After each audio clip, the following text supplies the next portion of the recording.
there to teach and preach in the towns of Galilee. When John, who was in prison, heard about the deeds of the Messiah, he sent his disciple to ask him, "Are you the one who is to come, or should we expect someone else?"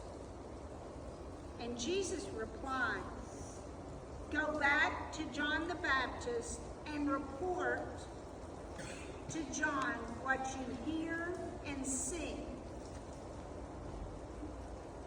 The blind receive sight, the lame walk.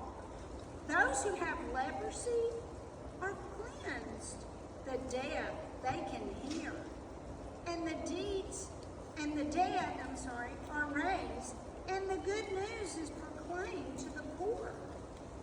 Blessed is anyone who does not stumble on account of me." So